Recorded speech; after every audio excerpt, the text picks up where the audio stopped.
Sebetulnya apa sih itu guru penggerak? Apa perannya untuk pendidikan negeri ini? Kita langsung tanyakan pada Dr. Kasiman, Kepala Kelompok Kerja Pendidikan Guru Penggerak. Selamat pagi Pak Kasiman, apa kabar? Selamat pagi, Mbak Vera. Sehat ya Pak? Alhamdulillah, harus tetap sehat, Alhamdulillah. Mbak Vera. Iya dong, salam sehat selalu ya. Oke, nah Iya, Pak Kasiman, ini banyak masyarakat masih bertanya-tanya, sebetulnya apa sih guru penggerak itu? oh ya.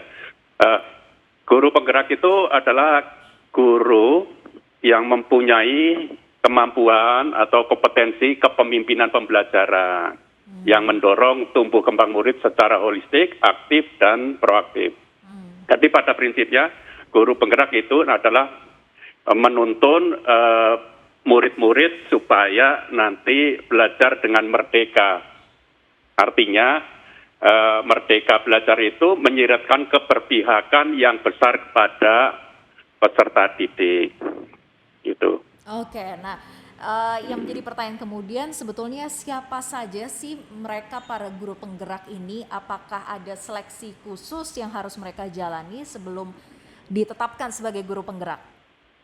Ya, guru penggerak itu tentu saja guru, ya, guru dari jenjang TK, SD, SMP, SMA, dan SMK. Dan itu kita sebenarnya mencari calon-calon pemimpin pembelajaran masa depan. Jadi kita memang mencari guru-guru terbaik yang ada di Indonesia di semua jenjang itu. Dan itu diseleksi secara ketat, ya.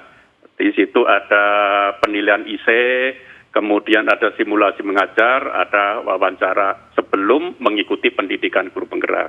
Gitu. Berapa lama seleksi ini dilakukan Pak? Dan apakah juga bisa misalnya datang dari guru itu sendiri yang mencalonkan diri menjadi guru penggerak? Apakah benar-benar harus dari Kemendikbud yang memilih? Ya, biasanya kita untuk satu angkatan, untuk angkatan yang keempat ini yang sedang kita berjalan seleksi itu calonnya 8.000. Nah, kalau 8.000 itu kita ada seleksi biasanya ada jeda sekitar 4 bulan ya. 4 bulan baru melakukan pendidikan. Cukup lama ya, karena kita memang siapkan SDM dan tim seleksi yang cukup ketat ya. Itu juga dari profesional dan independen. Oke. Nah, jadi bisa atau tidak Pak dari gurunya sendiri mencalonkan diri? Bagaimana maksudnya? Dari gurunya sendiri mencalonkan diri bisa tidak? Ya, dari semua guru mencalonkan diri, tapi itu kan oke. nanti seleksinya langsung lewat online ya, lalu lewat sistem atau aplikasi, dan seleksinya semuanya adalah online.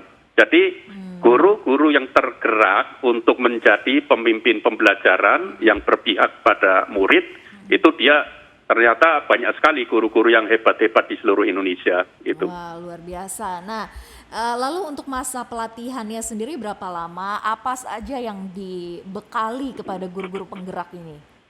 Ya, untuk pendidikannya 9 bulan ini cukup lama ya, sudah kayak pendidikan perguruan tinggi 9 bulan gitu. Nah, materinya yang paling utama sebenarnya ada 3 paket ya, 3 paket materi utama. Yang pertama adalah paradigma dan visi guru penggerak. Paket ini mempunyai filosofi bahwa fokus pada perubahan diri atau perubahan mindset diri guru itu sendiri. Karena semuanya dirubah dari mindset dari guru sendiri itu sendiri. Baru bisa nanti paket yang kedua tentang praktek pembelajaran yang berpihak pada murid. Ya, ini paket yang kedua, fokusnya adalah pada perubahan kelas atau perubahan rekan sejawat. Ya, itu yang kedua. Yang ketiga adalah paket ketiga adalah pemimpin pembelajaran dalam pengelolaan sekolah. Ini adalah fokus pada perubahan sekolah. Jadi mulai dari perubahan diri sendiri, ya, tentang bagaimana mindset, tentang pendidikan, tentang pengajaran di kelas seperti apa, memandang siswa seperti apa. Setelah itu baru kalau dirinya sudah berubah, pasti akan bisa merubah kelas. Bagaimana merubah kelas, ya, merubah kelas dan teman sejawat. Baru itu merubah sekolah. Jadi ini memang diproyeksikan, guru-guru itu diproyeksikan untuk menjadi pemimpin pembelajaran di masa depan. Artinya nanti guru itu setelah lulus bisa menjadi kepala sekolah, bisa juga menjadi pengawas dan jadi pelatih pada lembaga pendidikan. Nah, pendidikan dan pelatihan ini dilakukan secara langsung, offline atau online juga nih Pak? Pendidikan ini ada dua ya. Jadi ada sistem daring dan luring atau blended learning ya. Jadi pendidikan pembelajaran ini diberikan pertama oleh instruktur, memberikan materi pembelajarannya, mulai dari konsep, teori, contoh, praktek baik, dan lain-lain itu diberikan oleh instruktur secara daring atau online. Setelah itu didampingi atau difasilitasi untuk diskusi, refleksi, kolaborasi, elaborasi, itu didampingi oleh fasilitator. Itu masih secara online. Nah, bagaimana kita mengecek pelaksanaan di lapangan, itu nanti ada namanya pendampingan, ya, yang didampingi oleh namanya kita sebut pengajar praktek. Ya, pengajar praktek ini mendampingi guru-guru secara individu, ya, mendampingi secara individu, namanya pendampingan individu. Jadi pendamping ini berkunjung ke sekolah-sekolah calon guru penggerak, mendampinginya. Dan kita proyeksikan bahwa satu pendamping itu 5 guru penggerak. Setelah itu juga ada namanya pendampingan melalui lokakarya. Guru-guru di satu kabupaten kota itu dikumpulkan untuk melakukan refleksi, ya, kolaborasi, ya, berdiskusi dan berbagi praktek baik. Jadi ada pendampingan individu, ada pendampingan melalui lokakarya. Disitulah Bapak Ibu sekalian, semua guru itu saling belajar, ya, karena kita tidak mencari juara atau seperti apa, mencari piala, tapi guru-guru itu saling bergotong royong, berbagi praktek baik, ya, saling belajar dan memberikan informasi. Itu jadi ada dua pola yang sementara ini kita jalankan. Jadi walaupun seperti pandemi seperti sekarang ini kita tetap jalan dan kemarin kita baru meluluskan satu angkatan pertama. Untuk para pendamping ini siapa saja mereka Pak?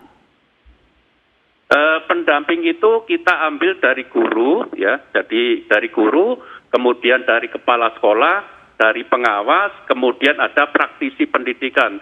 Kita memang merekrut pendamping-pendamping yang memang potensi untuk mendampingi guru-guru ini mengimplementasikan apa yang dipelajari selama pendidikan. Oke, nah Pak, ini juga selepas dari diklat sebetulnya tanggung jawab apa yang harus dilakukan oleh para guru penggerak ini? Ya, Bapak Ibu guru nanti setelah lulus diharapkan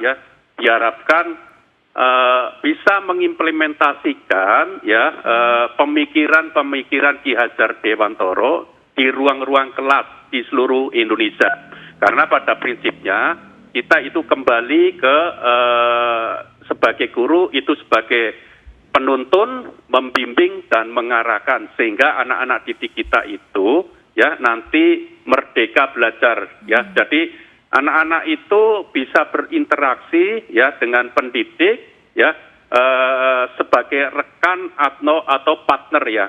Jadi anak-anak itu lebih berani untuk mengungkapkan pendapatnya, idenya, kreativitasnya, yang sementara ini kita anak-anak itu sering dikasih instruksi, diberi pelajaran, tapi tidak dieksplor, ya, tidak diberi kesempatan bagaimana dia akan mengaktualisasikan diri.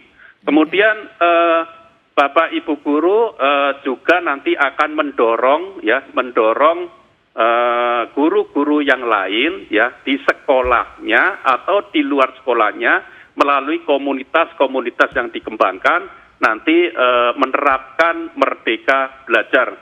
Dan nanti Bapak Ibu guru juga bisa menjadi coach, ya, mentor bagi teman yang lain.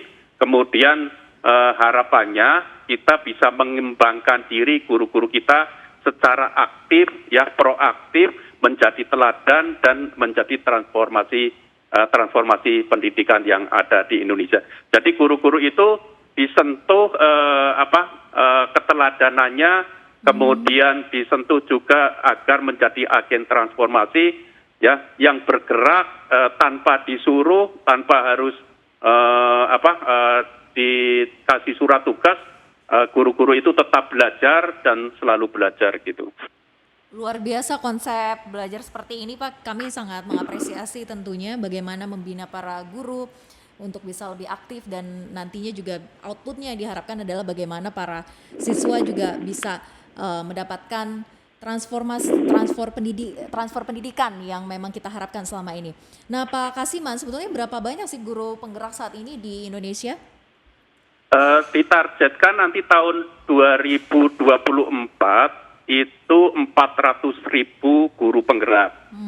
Nah ini secara bertahap, kita sudah angkatan yang pertama itu 2.800, angkatan kedua juga sudah berjalan, ya itu 2.800, angkatan ketiga sudah berjalan juga 2.800.